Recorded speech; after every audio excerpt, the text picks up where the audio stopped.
warahmatullahi wabarakatuh.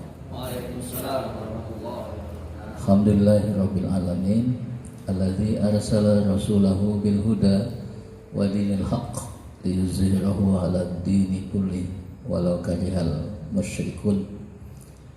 Alladzi anzala sakinata fi qulubil mu'minin liyazdadu imanan ma'a imanihim. Alladzina amanu wa tatma'innu qulubuhum bi dzikrillah. Ala bi dzikrillahi tatma'innul qulub. Asyhadu an la ilaha illallah wahdahu la syarikalah wa asyhadu anna Muhammadan abduhu wa rasuluh.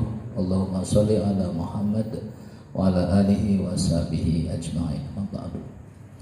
Para ustaz, para rawuh sedaya yang dimuliakan Allah Subhanahu wa taala, bersyukur kita haturkan kehadirat Allah Subhanahu wa taala, terutama saya pribadi itu bisa selalu bertemu dengan orang-orang soleh, bisa bertemu dengan para asatidzah, guru-guru kita semuanya yang berjuang untuk menegakkan agama Islam ini.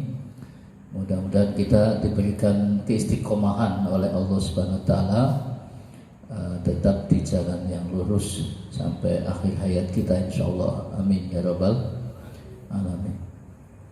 Jadi titian jalan ini sudah sudah dilalui oleh para ulama-ulama dahulu, para kiai, para wali, para sunan-sunan dahulu sudah mengawali kita semuanya. Guru-guru kita juga sudah berlalu masa sebelum kita. Kita juga sekarang sedang mengalami. Jadi kita mewarisi kebaikan dari orang-orang sebelum kita, para guru kita, para kiai, para ulama, ya, termasuk orang tua kita juga, kebaikan dari orang tua. Terus sambung sinambung dengan sanad yang bersih insyaallah.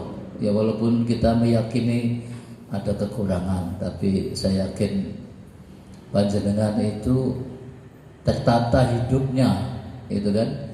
Sejak bangun tidur sampai tidur kembali kan jenengan tertata.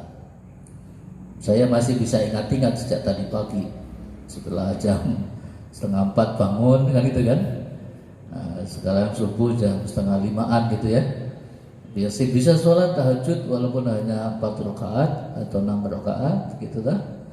Masih bisa sholat fajar kan itu ya.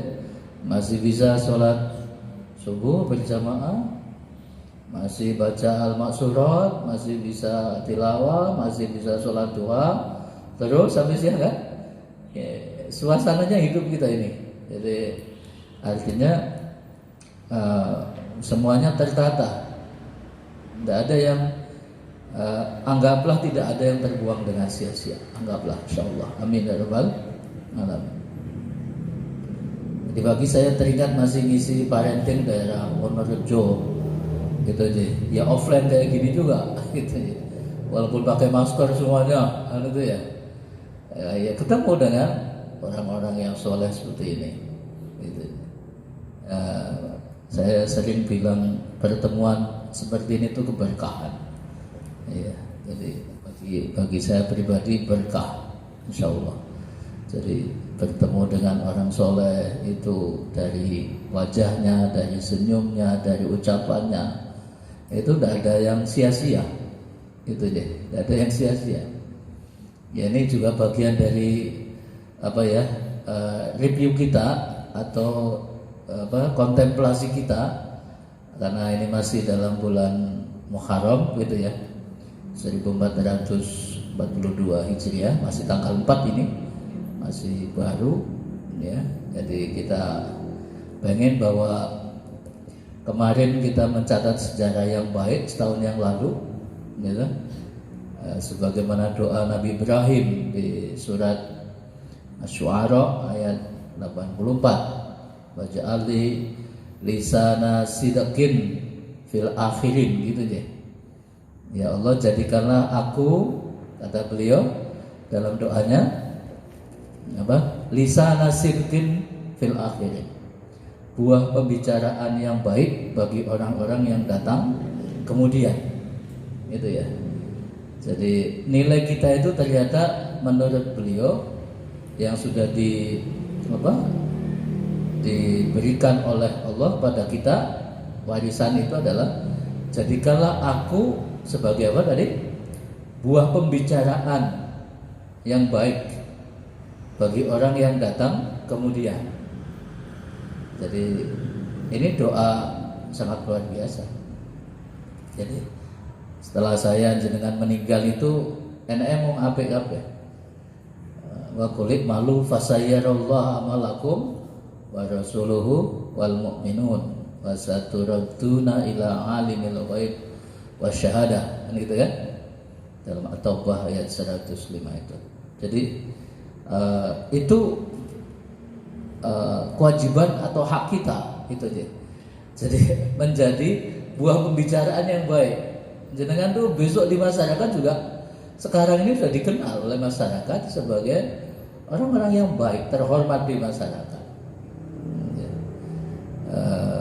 Saya juga seperti jenengan. Jadi bapak saya, kakek nenek saya, datuk saya itu saya mengenal dari orang tua saya. Itu ya, bapakmu dulu itu, kata bapak saya, itu ya, bapakmu itu tukang azan di masjid. Saya diberitahu, ya, saya diberitahu, Mas, kamu itu bapaknya tukang azan, tukang ngopeni masjid, seperti itu. Jadi begitu Bu, senang saya sebagai anak. Kakekmu dulu nyantri di sana, gitu ya. Diberitahukan pada saya, datukmu namanya Dahlan, kakekmu namanya Robani, bapakmu namanya Mujahid, dan itu ya, dan sebagainya itu diceritakan kepada saya. Ya. Itu sejarah kita, karena saya belajar sejarah sehingga saya ceritakan bahwa sejarah Nabi Ibrahim itu sejarah kemuliaan, kebaikan. Dan beliau selalu minta supaya dia itu dimanapun menjadi pembicaraan yang baik sampai hari kiamat. Umurnya sangat panjang, gitu. Ibrahim itu paling banter usianya 150-160 tahun. Tapi usia amal solehnya sampai hari kiamat itu, gitu. Kanjeng Nabi itu yuswanya hanya 63 tahun. Tapi jenengan setiap saat itu sejak dulu sampai hari kiamat itu orang baca sholawat atas Nabi Muhammad Sallallahu Alaihi Wasallam. Panjang sekali umurnya. Ya. Jadi saya juga pengen seperti jenengan. Jadi minimal 3 hal itu. Ada sedekah yang jariah, gitu kan? Ada ilmu yang manfaat. Kemudian ada anak soleh yang mewarisi kebaikan dari orang tuanya. Nah, tinggal jalan ini. Sekarang kita sedang menjalani, karena orang tua dulu juga, orang tua kita juga sama kan? Orang tua jenengan juga orang tua yang baik, sudah memulainya, kemudian meninggal, digantikan oleh jenengan, kan itu ya. Besok jenengan juga digantikan oleh putra-putra panjenengan, anak cucunya terus begitu. Ya, itu kekal. Jadi usia fisiknya kita sudah tidak ada, tapi usia amal solehnya bersambung terus, sanadnya bersambung terus. Ini diantara kelebihan dari umat Nabi Muhammad Sallallahu Alaihi Wasallam. Jadi kita bersyukur pada Allah, bersalawat kepada Nabi Muhammad Sallallahu Alaihi Wasallam atas ini semuanya. Itu. Kemudian menurut Ibnu Khaldun, sejarah itu kan dari kata syajarah. Syajarah itu kan pohon artinya. Pohon itu ada, kalau dalam surah Ibrahim itu ada akar yang kuat gitu aja, pada Ustaz ya. Akarnya kuat, masuk menghujam ke dalam bumi, kan itu aja. Batangnya pohonnya juga besar, kuat, itu kan. Kalau pohon di surga itu pohonnya sangat rindang, besar, dikelilingi oleh panjenengan naik kuda selama 100 tahun baru bisa sampai ke pokoknya. Itu bisa dibayangkan besarnya pohon ahli surga jenengan itu. Jadi kalau jenengan mengitari pohon itu baru sampai pada 100 tahun perjalanan, baru nyampe ke tempat awalnya. Seperti apa pohonnya? Nanti kita nikmati bersama-sama insyaallah. Amin ya rabbal alamin. Itu sejarah kita sejarah yang baik. Itu aja. Ada rantingnya, ada cabangnya, ada daunnya, ada buahnya itu. Jadi kita ini selalu seperti itu, bercabang-cabang mewariskan kebaikan yang banyak sejarah kita ini. Jadi mungkin jenengan berangkat dari tempat yang agak jauh dari sini. Kemudian itu mengambil cabang mana jenengan ngambil, kan gitu kan? Jadi cabang ini saya yang paling bagus. Saya selalu mengatakan kita ini mengambil batu bata yang mana dari rumah yang disusun. Itu ya. Mau di pinggir, mau separuh bata, mau di tengah itu gak ada masalah sebenarnya. Asal kita punya andil di dalam bangunan dakwah itu. Gitu. Asal kita ada di situ. Walaupun mungkin cuilan kecil dari batu bata saya. Gitu. Saya di situ itu. Gitu ya. Di situ itu. Alhamdulillah saya masih punya kesempatan ngasih batu-batu itu aja. Ya, kalau saya dengan santri saya tuh bilang gini, pokoknya kamu lulus dari sini, itu cari masjid, gitu kan? Itu cari masjid ngimami di sana, atau jadi James Bond, gitu kan? Jaga masjid dan tukang kebun, kan gitu kan? Paling orang dipek mantu karo tak merah, paling orang, kan itu kan? Kan gitu ya. Itu berkahnya jadi James Bond, ya kan? Itu kalau wasiat saya begitu Bu. Jadi kalau anak-anak tuh lulus SMA itu biasanya saya sampaikan, setelah ini kamu saya tunjukkan di sana ada. Kalau kamu ke Malang, saya tunjukkan di sana ada teman kamu di masjid itu. Nanti kamu cari di situ. Kamu manggon di masjid itu. Ya lumayan gratis lah, gitu kan? Nek kira-kira enek tahlilan apa ya melu kan itu berkat nek lagi orang duit kan gitu kan dan sebagainya. Itu ya, diamalkan oleh anak-anak, namanya anak kos itu ya. Kadang-kadang orang duit ya boleh yasinan barang. Wah alhamdulillah aku iso maca hafalan juz 30 iso dadi imam kan gitu kan. Gitu. Tapi orang tuanya menunjukkan nanti di sana ketemu si fulan, ustadz itu nanti kamu akan ditunjukkan tempatnya. Kalaupun cari kos seharusnya yang murah, nah, itu kan nanti seperti itu. Itu dari keberkahan anak-anak kita besok, ya, atau kita semuanya insya Allah. Jadi selama kita masih ada di masjid berarti kita selamat insya Allah. Itu aja. Jadi kita akan berkah selama kita ada di masjid kita itu. Jadi kalau orang sudah keluar masjid itu sulit itu aja mengambil apa lagi gitu. Daunnya mana, pohonnya yang mana kan gitu ya. Apalagi buahnya, nanti buah apa itu yang pertama menurut Ibnu Khaldun. Menurut Sayyidut Tabi'in Imam Hasan Al-Basri beliau mengatakan sejarah kita itu adalah seperti kumpulan hari-hari atau dino gitu ya. Beliau mengatakan innama antum ayam. Makanya orang Jawa menyebut binatang ayam itu namanya ayam, itu ya. Karena untuk mengingatkan bahwa ayam itu setiap pagi kluruk, kemudian harinya sudah berganti, sejarahnya sudah berganti. Innama antum ayam, bahwasanya kalian adalah ayam, kan gitu kan? Kumpulan daripada dino, lembaran dari hari-hari. Jadi saya hanya Ahad, Senin, Selasa, Rabu, Kamis, Jumat, Sabtu, Ahad meneh kan? Kan itu aja. Jamnya juga sama 24, menitnya juga sama, detiknya juga sama, peristiwanya saja yang berbeda-beda kan? Itu pilihan panjenengan gitu. Artinya panjenengan mau milih yang mana? Apa mau kayak para nabi atau seperti yang sudah diceritakan dalam Al-Quran, misalnya Korun atau Fir'aun atau tergantung pilihan manusia di situ. Tetapi ayamnya sama-sama ayam, kan itu kan? Sama-sama Ahad, Senin, Selasa, Rabu, Kamis, Jumat, Sabtu, Ahad lagi, terus begitu. Jadi kita ini hanya rutinitas kalau bahasa sederhananya. Cuma panjenengan saya kan mengawalinya, mengakhirinya dengan kebaikan. Ya, jadi tidak ada sesuatu yang tidak manfaat bagi saya dan jenengan. Itu para ustaz. Idza madza minka yaum madza ba'dah. Ketika berlalu satu hari dari ayam itu, maka berlalu kesempatan kebaikan.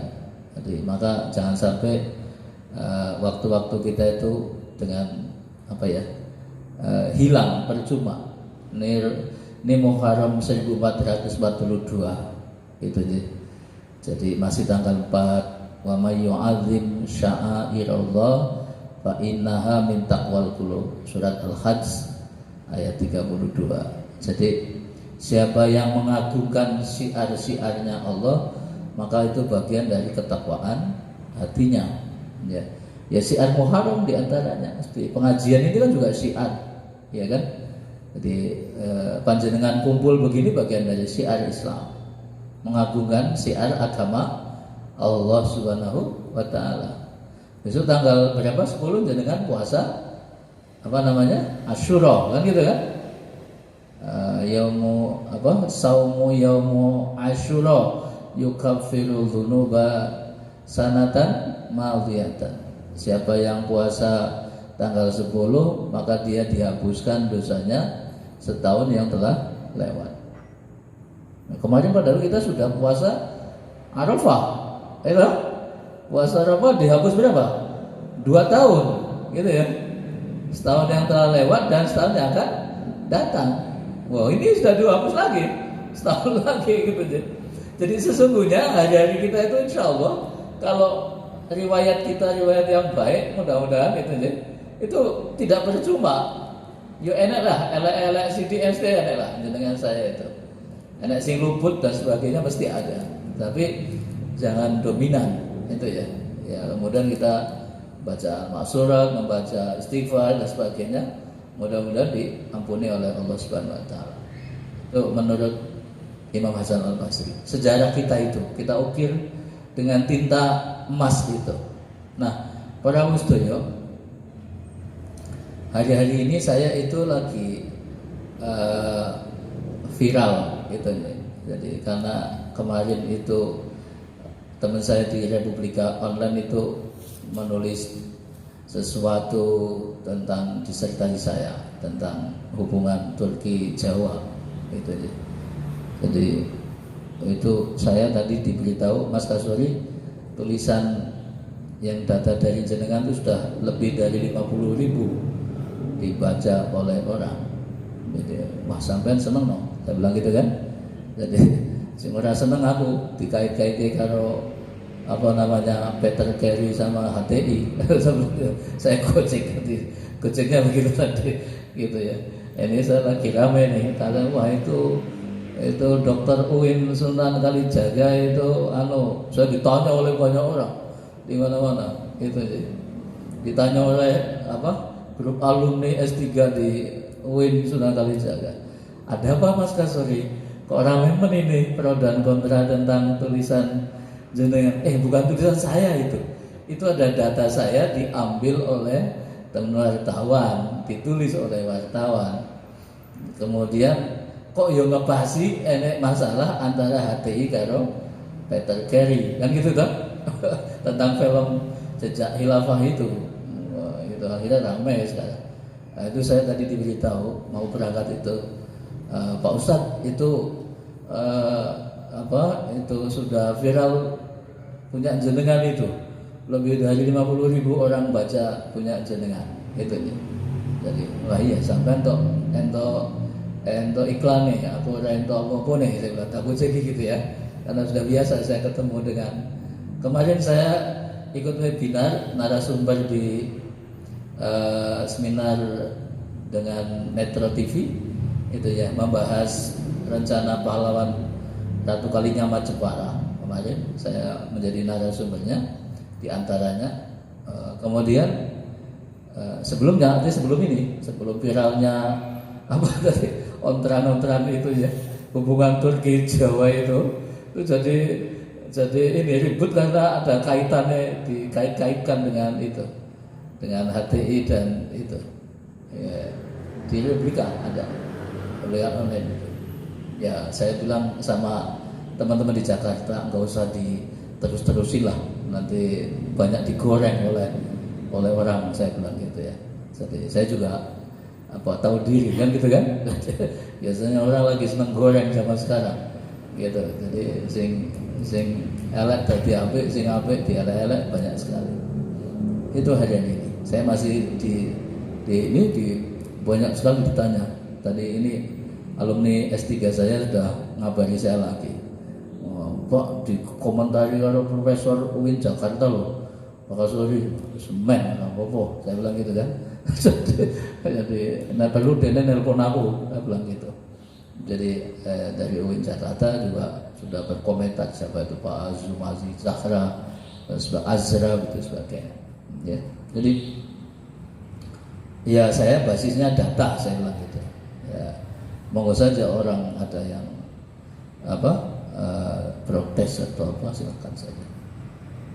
Ya, dan berbeda pendapat juga boleh kan.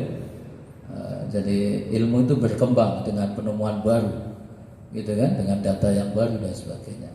Saya juga tidak ngelak siapa-siapa. Saya juga mengatakan bahwa semua orang boleh berbeda pendapat, ya gitu kan. Tergantung sudut pandangnya juga bisa, tergantung capaian data yang diperoleh juga bisa, kan gitu kan. Macam-macam kan. Jangan melihat gajah dari buntutnya juga bisa. Jadi saya dari punggungnya juga bisa, gitu kan. Nah, jadi monggo saja. Kalau zaman dulu mungkin terbatas pilihan. Sekarang itu bisa benar kabeh, gitu ya. Selama itu benar, saya Islam itu benar. Jadi itu ini banyak profesor dari Jakarta yang komentar. Saya lihat di media, kemudian saya diberitahu, gimana Mas Rasuli? Nggak apa-apa, saya bilang gitu. Jadi kita punya pendapat pribadi-pribadi. Gitu nih. Kemarin sebelum ini saya diskusi sama Profesor Joko Suryo dan banyak lagi di Jogja itu nih tentang Ratu Kalinyamat. Jadi supaya beliau menjadi pahlawan nasional. Sudah lama sekali digagas oleh panitia, sudah dimajukan ke MPR, gagal lagi. Ya. Kemarin saya bilang begini, kita cari data primer di Portugis kalau bisa. Yang bisa bahasa Portugis, tolong dicari hubungan antara Ratu Kalinyamat dengan Portugis itu. Dulu tahun 1547 sampai 1579. Setelah Demak pergi ke Pajang, kan itu kan kosong daerah sana. Kalinyamat kemudian tetap mengambil pilihan untuk tetap ada di Jepara. Nah, Jepara berkembang karena tempatnya di lautan, kan gitu kan. Nah, jadi pelabuhan penting. Kalau Jawa kan terbatas karena di pedalaman, ya kan. Pajang terbatas karena di pedalaman. Kalau Jepara kan masih bisa ke Turki, bisa ke mana-mana. Jadi betul. Jadi karena dulu transportasi utama kan ya laut, ya kan. Abad itu. Saya bayangkan seorang putri masa itu, seorang wanita Jawa, ya. Jadi nggak bisa bayangkan kan, seorang wanita Jawa putri itu keluyuran sampai kemana-mana pada masa itu, punya kapal perang yang banyak, itu ya, punya ratusan, berarti kayak apa kayaknya orang itu, ya, kapal besar bukan kapal kecil, ya. Bagaimana menyiapkan prajuritnya, bagaimana menyiapkan akomodasinya, bagaimana melatih prajuritnya, itu sekian banyak cerita, gitu.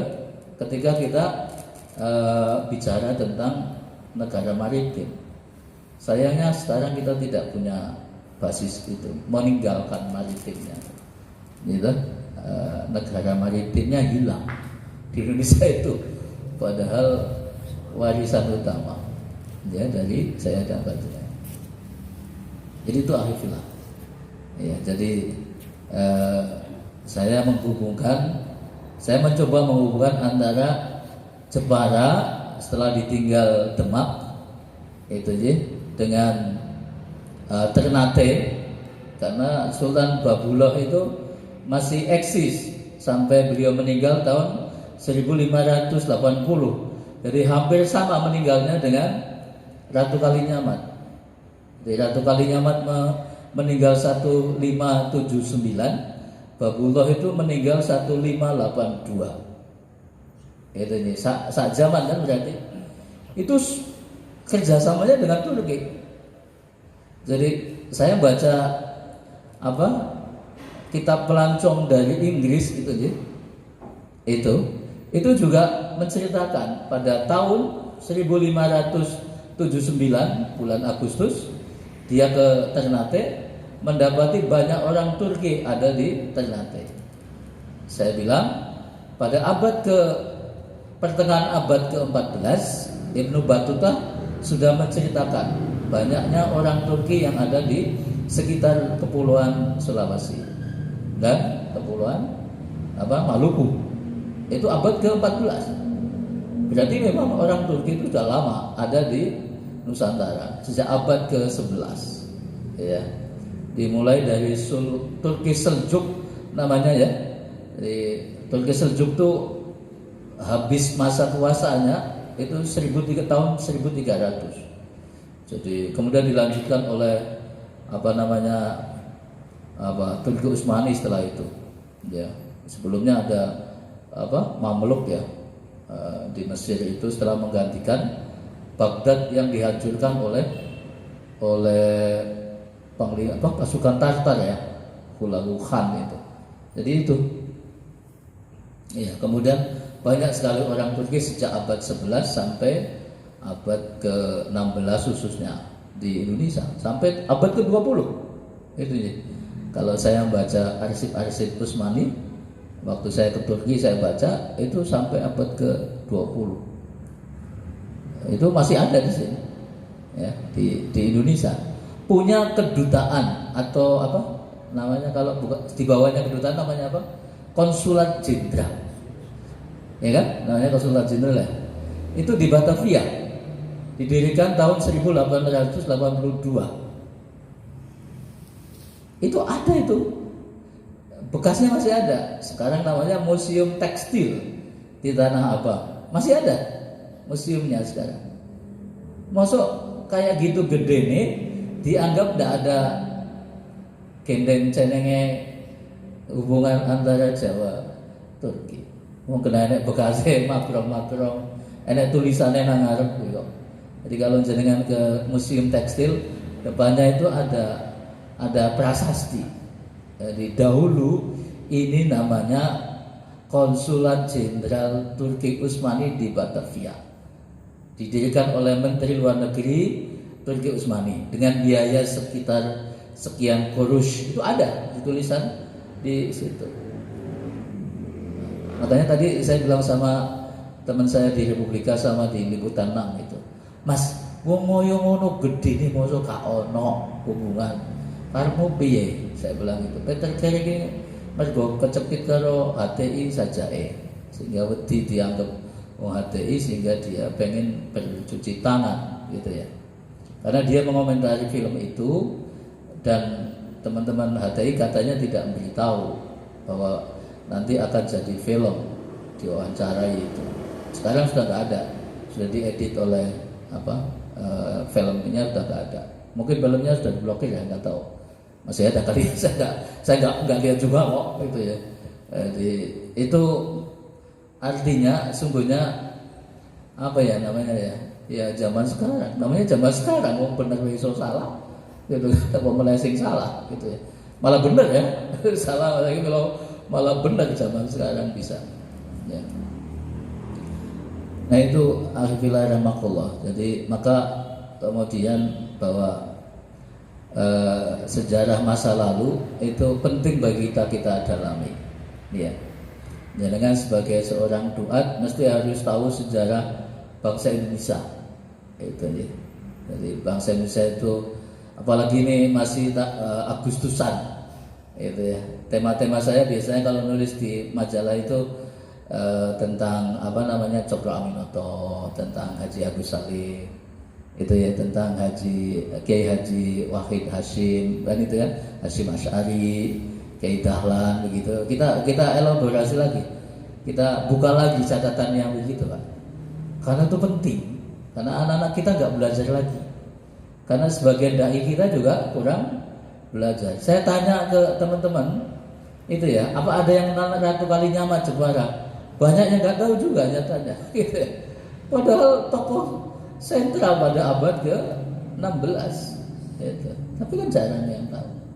Wis sapa kuwi? Enake memplenik legenda, mitos dan sebagainya kan gitu ya. Tapa Wudo nang Gunung Donorojo kan gitu ya, nang Jepara kae kan gitu ya. Dulu dia sama Hadiwijaya atau Sutowijaya membunuh Arya Penangsang dan sebagainya kan, yang diceritakan yang begitu-begitu. Padahal sejarahnya luar biasa, ya. Dan kita tidak tahu kebanyakan. Nah, sejarah kita luput semuanya. Nah, kalau sudah luput, ya kan gitu ya. Kita nggak bisa belajar dari mereka lagi. Nanti kita masuk ke lubang yang sama pada tahun yang berbeda. Dulu kita sudah kejeblong di situ, dileboni mana? Jadi begitu. Tahun 65 kita kejeglong, nanti tahun sekian lagi kejeglong lagi, kan gitu ya. Itu karena kita merupakan sejarah, warisan sejarah orang-orang terdahulu, orang-orang soleh khususnya pada masa dahulu itu. Nah itu ibadah. Kanjeng Nabi Muhammad SAW itu dalam surat Hud ayat 120 itu clear, jadi bahwa beliau Allah Subhanahu Wa Taala berfirman, wa kullan naqussu 'alaika amba ar-rusul ma nusabbitu bi fuadak wa ja'aka fi hadhil haqq wa mau'idatun wa dzikra lil mu'minin. Jadi ini fungsi sejarah di sini, di surat ini. Jadi semua kisah-kisah para rasul telah kami bacakan kepada Muhammad, kata Allah begitu. Jadi surat Hud ayat 100, semua kisah para rasul terdahulu sudah dibacakan oleh Allah dalam Al-Quran. Itu untuk apa? Manusabbitu bihi fuadak, agar membuat tentrem hatimu. Itu. Jadi kan begitu ya. Kisah itu kan membuat tentrem. Oh dulu Nabi Isa juga seperti sekarang, nah, gitu kan? Amana Rasulu bima unzila ilaihi min rabbih wal mu'minun kullun amana billah wa malaikatihi wa kutubihi wa rusulihi la nufarriqu baina ahadin. Tidak ada perbedaan. Itu membuat kanjeng Nabi tentrem, ayem, bahwa Nabi Musa juga mengalami yang sama seperti yang saya alami. Kan gitu ya. Nah Ibrahim juga sama seperti apa yang saya alami, kata kanjeng Nabi Muhammad Sallallahu Alaihi Wasallam. Jenengan juga mengalami yang sama, gitu kan? Seperti para orang-orang yang soleh pada masa yang lampau. Ya seperti ini orang-orang soleh itu. Jadi saya kalau rihlah ke Jawa Timur itu membayangkan Maulana Malik Ibrahim jalan kaki atau naik kuda untuk dakwah, ya kan? Ke Tuban, ke Lasem, gitu ya. Membayangkan berapa capeknya kayak apa itu. Ngopeni umat pada masa itu dengan segala sarana yang sangat terbatas, gitu kan? Dengan jarak tempuh yang jauh, tidak secepat yang sekarang dengan alami. Jadi kan saya datang dari Tugulidin ke sini paling 5 menit, 10 menit. Ya dong, nggak sampai 10 menit. Ya, jadi kepenak bisa.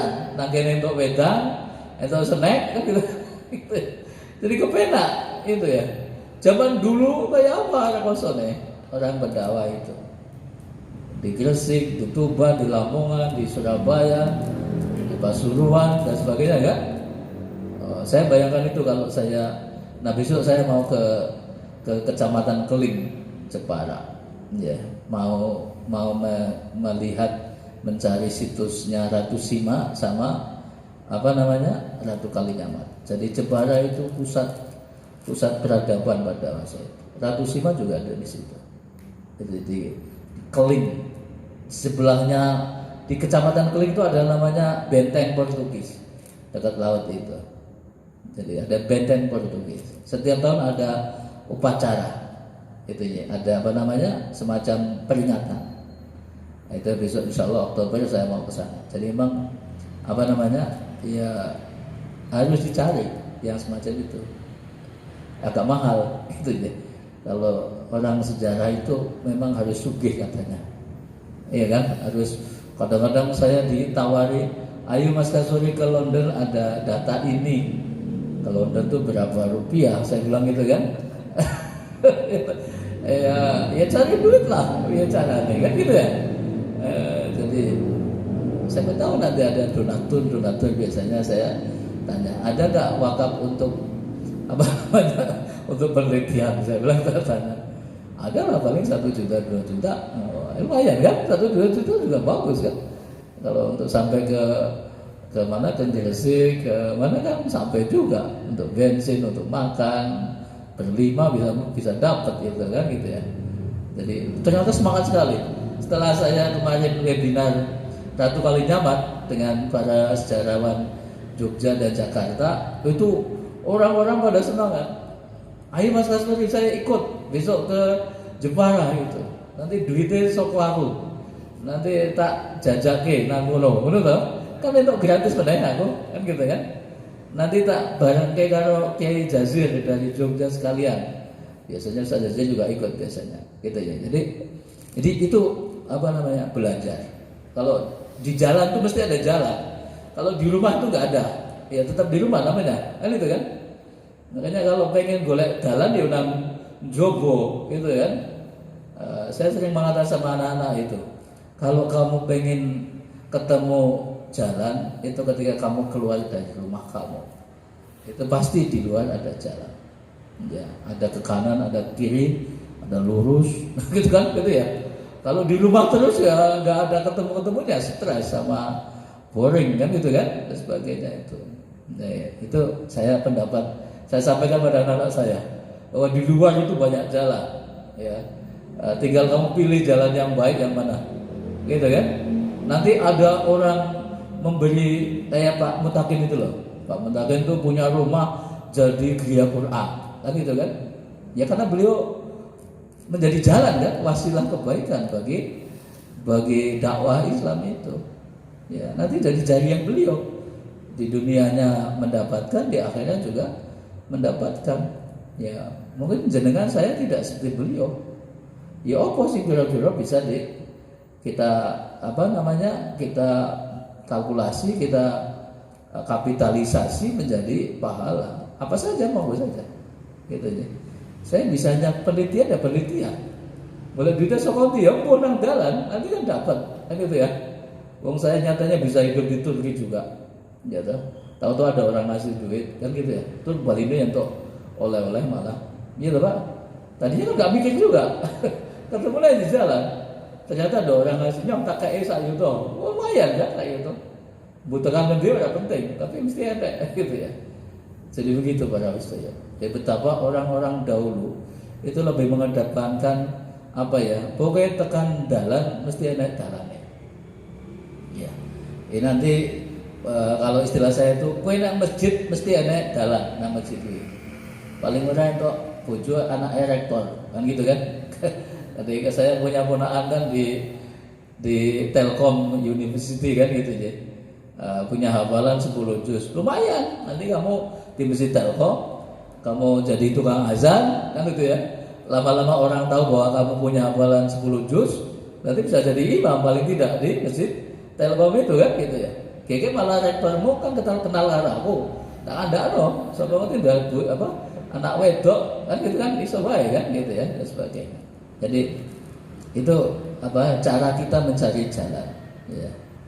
Dulu waktu saya ke Turki itu saya punya niat gitu ya. Mudah-mudahan anak saya bisa sekolah di Turki.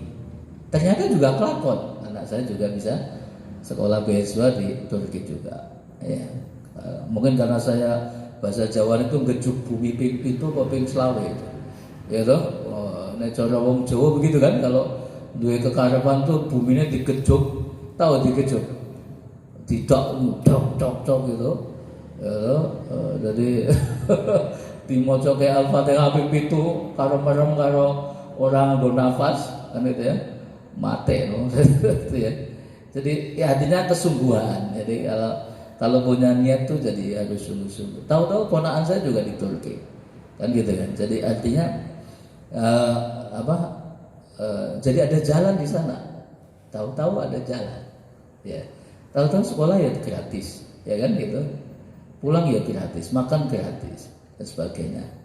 Ya, menurut saya selama kita ada di masjid menjadi James Bond, menjadi jaga masjid dan tukang kebun, gitu kan? Insya Allah selamat, itu Insya Allah selamat. Jadi selama kita masih di masjid, ngopeni masjid, ngopeni TPA, ngopeni pengelak gitu ya, ngimami kayak di sini ada madrasah Imam Khotib tadi saya dengar itu ya Mas Ramad ya. Madrasah Imam Khotib itu miliknya Erdogan sekarang ya. Imam Khotib kan gitu ya. Jadi nanti ada urusan jenazah juga dengan ngopeni gitu aja. Jadi nanti jenengan menjadi tokoh betul di dalam masyarakat itu. Mesti dibutuhkan oleh masyarakat. Saya yakin itu. Ya. Apalagi Mas, itu ya. Jadi yang pertama manusab bitubihi fuada. Surah Hud ayat 120. Yang kedua apa? Waja'aka fi hadhil haq. Dalam sejarah itu ada kebenaran. Dalam kisah-kisah para rasul itu ada kebenaran. Jadi Kanjeng Nabi semakin tentrem. Oh, ceritanya Nabi Ibrahim seperti ini, ceritanya Maryam, ceritanya Imran, ceritanya Ilyas dan sebagainya kan disampaikan kepada kita. Coba kalau Nabi tidak mudeng kisah itu mesti akan dinyek oleh orang Yahudi dan Nasrani. Oh, kamu bohong. Ya kan? Karena tidak tahu. Jangan bisa bayangkan waktu pulang dari Isra Mi'raj, Kanjeng Nabi ditanya berapa pintu yang ada di Baitul Maqdis. Oh, gitu. Coba bayangkan. Nah, gitu ya. Pintunya menghadap kemana saja. Kanjeng Nabi waktu pulang Isra Mi'raj kan sebelum subuh ya, sampai di Mekah. Perjalanannya sangat cepat itu. Bisa dibayangkan, ditanyakan kabilah mana yang sekarang pulang sampai ke Mekah, yang akan pulang ke Mekah kabilahnya namanya siapa, ditanyakan. Ontanya warnanya apa, bawanya apa, ditanyakan. Itu disampaikan oleh Abu Jahal, kan itu kan, kepada kaum musyrikin di situ. Wong-wong do kumpulo, iki nek Muhammad ada cerita, mana tuh? Bahwa dia baru saja di Isra Mi'rajkan. Itu. Silakan Muhammad kamu ceritakan seperti apa yang kamu ceritakan pada saya. Kan begitu dalam sirah itu. Ya. Kemudian kan Nabi mengatakan, padahal waktu itu Khadijah sudah seto ya, sudah meninggal kan. Jadi kemudian siapa itu bibinya itu ya, saya lupa namanya. Bibinya mengatakan, mbok ojo critakno karo wong kuwi gitu kan. Engko sampean didustake. Kanjeng Nabi mengatakan, saya akan cerita. Gitu. Jadi memang itu manusia bitubi fuadak itu. Ditanya pintunya ada berapa, menghadap kemana? Coba bayangkan. Wong mlakune kaya ngono cepete, itu deh. Itu ditekokin. Pintu-pintunya menghadap kemana? Bayangkan. Kalau tidak ngerti sejarahnya, mesti entek kayak Kanjeng Nabi itu. Ditanya oleh pendeta Yahudi tentang Nabi Isa, kan gitu kan? Ditanya oleh pendeta Nasrani tentang Nabi Isa dan sebagainya kan, tentang Maryam dan sebagainya. Allah ceritakan semuanya dalam Al-Quran. Maka sejarah para nabi itu juga sebagai hujah, sebagai dalil kenubuatan. Jadi ketika Nabi ditanya tentang umat terdahulu, itu benar seperti yang mereka alami. Coba kalau Kanjeng Nabi nggak tahu, oh kamu ngapusi, kan gitu kan? Mesti kamu ngapusi. Itu para ustaz. Jadi jenengan saya berarti harus belajar dari silsilah saya jenengan, kemudian belajar sejarah bangsa Indonesia yang sangat luar biasa ini, itu yang sudah banyak dilupakan oleh jenengan, itu ya, dilupakan oleh kita itu. Itu yang ketiga, episode yang ketiga itu wa mau'idatun wa zikra lil mu'minin. Sejarah itu berfungsi sebagai apa? Pelajaran, pengajaran dan peringatan. Jadi sejarah itu berfungsi sebagai pelajaran dan peringatan supaya kita ingat itu, supaya kita mendapatkan hikmah dari sejarah masa lalu orang tua kita, para kiai kita, para ulama kita, orang-orang yang berjasa kepada bangsa Indonesia, ya. Wa dzikra lil mu'minin, pelajaran dan peringatan bagi orang yang beriman. Begitu para ustaz. Barangkali cerita saya tentang sejarah seperti itu. Artinya seperti yang sekarang jenengan lakukan itu terus saja istiqomah. Saya juga istiqomah insyaallah. Ya jalannya seperti ini, Bang. Sejak dulu saya juga seperti ini. Itu ya, dari sekolah di MI, di MTS, di MAN, itu ya, cuma nyebrang nang Gajah Mada. S1 saya balik meneh nang UMS pemikiran Islam. Akhirnya saya dapat lagi ke Islam lagi di UIN Sunan Kalijaga, kan gitu kan. Ya, itu saja cerita saya, akhirnya kembali lagi ke istiqomahnya. Jadi anggaplah kata teman saya itu sampean kebablasan nang MIPA, kan itu ya. Jadi ini balik nang matematika lagi, matematika sejarah dalam itu ya. Jadi itu mudah-mudahan kita mau belajar dari kisah-kisah masa lalu dari bangsa Indonesia. Panjenengan juga seperti itu insyaallah. Ya saya juga menjadi sekarang opening web, teman-teman itu saya suruh opening web tentang studi atau pusat kajian sejarah dan budaya di Solo. Saya suruh bikin tentang sejarah Pakubuwono, Kesunanan Surakarta seperti apa.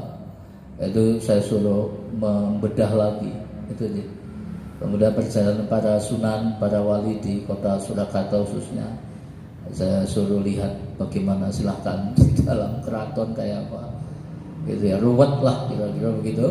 Jadi tapi kita belajar lagi, ruwet lah, tapi yakin bahwa Kesultanan di Indonesia, di Jawa khususnya itu pengaruhnya paling banyak dari Turki Utsmani. Masalah sufinya, masalah kebudayaannya, masalah di bojo oke iki sapa kono wae.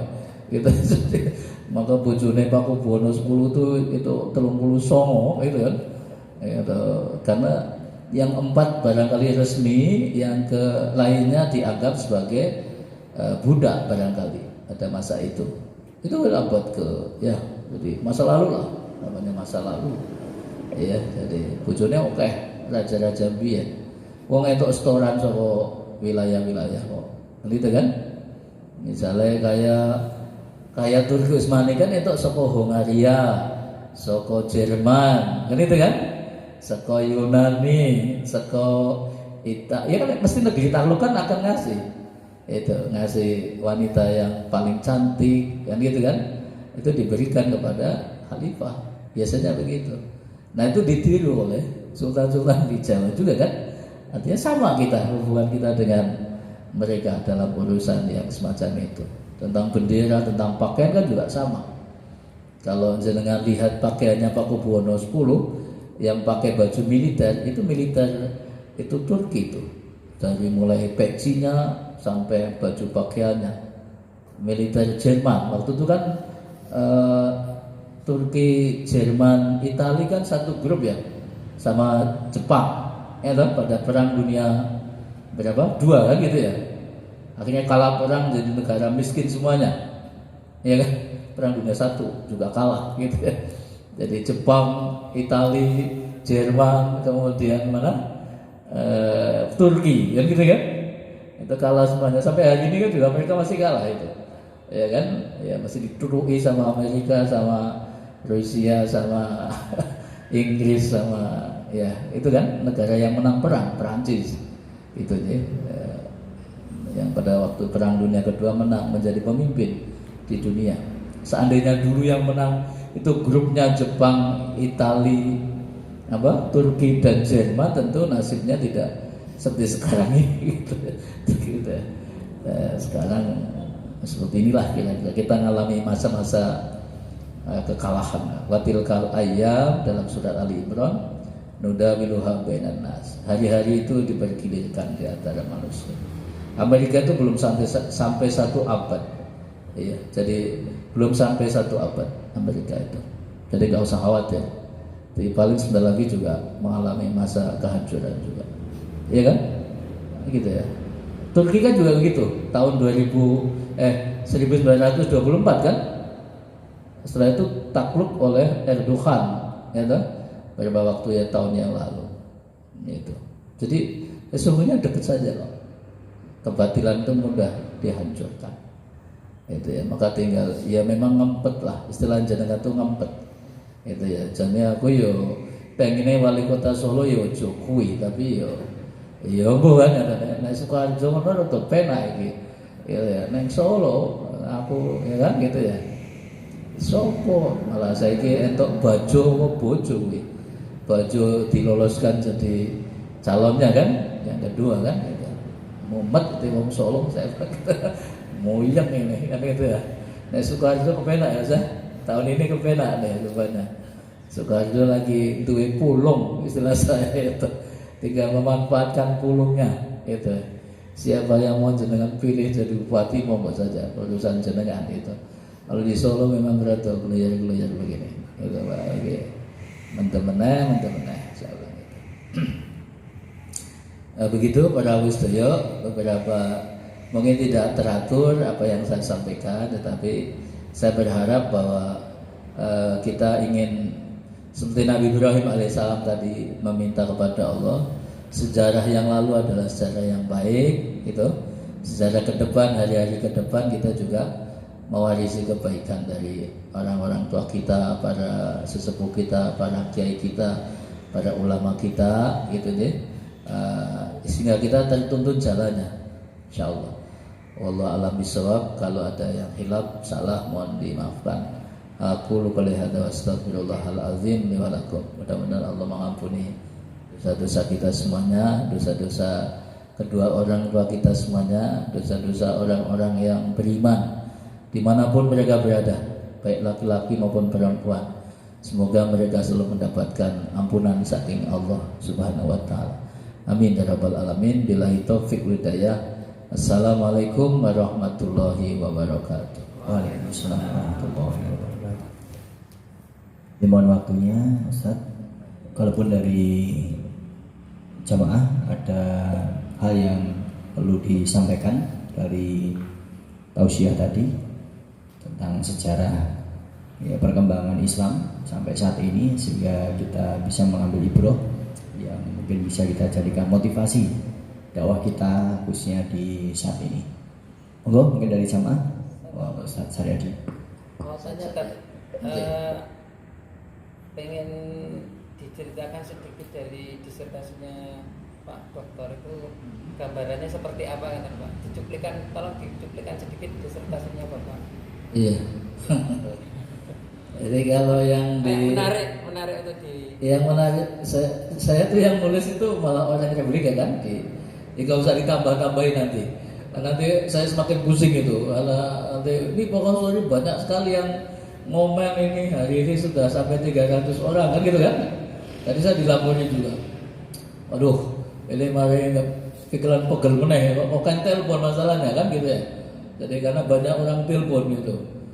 Gimana tenanan iki kayak gitu. Jadi sesungguhnya di mana di situ sudah ada beberapa hal menyangkut saya bilang begini ya, kalau yang menafikan hubungan Turki Jawa itu ya tidak bisa, wong memang faktanya ada kan itu kan. bahwa hubungannya itu struktural koyo resmi antara dua negara seperti Aceh dan Turki, saya yakin ya tidak juga, ya kan gitu, karena kita tidak, jaraknya jauh ya, itu juga sulit deh untuk sampai ke sana. Dari sini harus ada membayar upeti dan sebagainya, kan kayak Aceh kan bayar upeti dan sebagainya, ya kan? Itu juga tidak mudah di Jawa itu, ya. Jadi kalau hubungan dakwah, perdagangan, bantuan, saya yakin ya sejak sebelum Demak berdiri sampai abad ke berikutnya, abad ke-16 juga ada bantuan perang itu. Saya sampaikan ada tulisannya bombastis masalahnya, namanya orang wartawan kan gitu ya.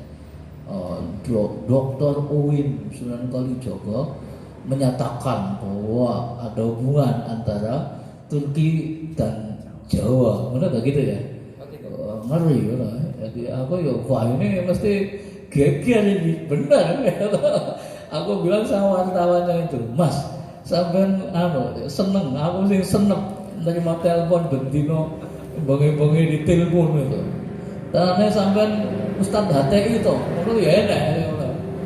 Buatan saya bilang itu, aku mau sejarah kok, saya bilang gitu ya. Aku udah peduli, saya bilang gitu.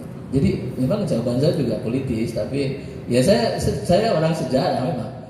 Jawaban saya pakai data kok, Mas. Kalau ada orang nggak berbeda pendapat juga monggo saja, kan begitu kan? Selesai ya.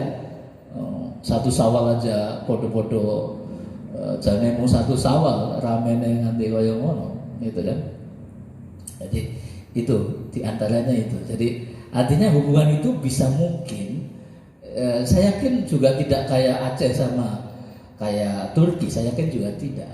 Tetapi kalau waktu saya wawancara dengan beberapa tokoh itu dari Siak Rio, gitu. Kebetulan saya ketemu di hotel di Solo Inn itu, Lord Inn itu, gitu. Saya ketemu beliau, profesor dari Siak itu, jadi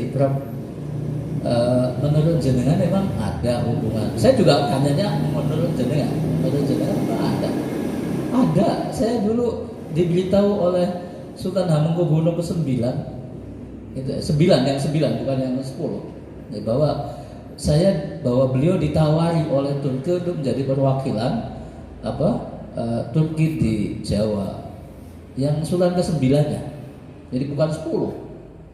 Itu kata keturunan Raja Siak itu ya, Rio. Itu waktu saya wawancarai itu ya. Jadi itu juga mengatakan begitu. Ya kan, saya tulis di disertasi saya juga, ya kan. Tapi karena saya urusannya abad 16 ya nggak saya tulis. Banyak data, banyak arsip kan tentang itu semuanya. Jadi tapi kan orang karena alasan politik, namanya politiking, kan itu kan. Kemudian kayak Peter Carey itu menyangkal bahwa tidak ada hubungan Turki Jawa. Tadi ada menyangkal juga dari Jakarta juga ada lagi. Ya Allah, saya nggak penting lah. Itu urusan saya tidak dalam konteks politik. Saya urusannya bahwa saya cari data, kan gitu ya Mas ya. Betul ya. Nanti kalau urusan dipolitikin kan digoreng oleh orang banyak, gitu kan? Jadi disambel barang, tidak hanya digoreng, disambel gitu. Ya kita biasa disambel, digeprek barang, ditopoi barang, gitu dah, dan sebagainya. Begitu kira-kira. Kalau mau lihat aja, jangan dikomentarin. Nanti tambah koken malah tambah muyang sirahu, gitu. Gitu ya. Ada banyak yang komentar, insyaallah, gitu ya. Ini aku ya orang moco, alhamdulillah. Saya nggak tertarik membaca. Yang baca teman-teman saya. Rame nih, Mas Kasuri, gimana nih? Itu kan. Mas Karep, saya bilang urusanku, tanya wartawan yang nulis. Saya bilang gitu kan, jangan tanya sama saya bilang gitu. Itu tentang hubungan Jawa Turki. Iya. Kira-kira bisa dipahami itu? Atau nuwun? Moga ada yang lain menambahkan aja kalau bisa. Moga. Iya. Anjir moga. Terima kasih Pak Tunu. Assalamualaikum warahmatullahi Salam. wabarakatuh. Ya, pokoknya yang nggak usah disebarkan di media aja. Ucapan kita di sini aja. Nggak usah. Monggo. Ustaz Sinten? Mas Kandi. Monggo. Kalau saya itu ini hanya yang mendapatkan mungkin hanya meraba-raba ini. Ya. Jadi kaitannya dengan Turki Utsmani kan dulu memang kekuasaan Islam itu kan sampai Andalusia, mungkin kalau sampai daerah Nusantara ini Iya. 1924. Nah itu mungkin ini karena Nusantara ini ya sebagian masuk kekuasaan, Iya. jadi ada keterkaitan sana. Jadi ibaratnya kalau hubungan secara pasti ya mungkin ya, dan ini kan dipisahkan dengan jarak yang jauh. Iya. Itu hanya di sini tuh ya sudah ada mambu-mambu nih gitu nih. Iya. Gitu. Nah ini tadi saya mendapatkan ada di Facebook itu nih. Jadi ada orang yang jalan-jalan ke Keraton Solo, itu dia melihat di pintu gape itu kan ada gambar kayak bendera, kayak simbol-simbol gitu gitu. Nah itu ternyata kalau dikaitkan dengan Turki itu hampir sama. Iya. Berarti memang ada, kalau di sini mungkin kita ceritanya di Solo itu kan pecahan dari Solo sama Jogja. Dulu memang kerajaannya Mataram gitu nggih. Nah itu memang penangkapan yang saya tangkap dengan cerita Ustadz tadi, ya dulu memang kekuasaan Islam pada saat itu sampai ke Nusantara, sampai ke Jawa. kayak gitu. Jadi kalau keterikatan secara khusus mungkin hanya kekuasaan wilayah, kekuasaan wilayah saja kan. Wilayahnya sampai sini kan gitu. Makanya setelah hancurnya Turki Utsmani itu ya sudah menjadi terkotak-kotak, sudah menjadi negara-negara kecil. Betul. Saya gambarannya seperti itu. Nggih, makasih. Saya yakin kayak ada tugra namanya ya, monogram di atas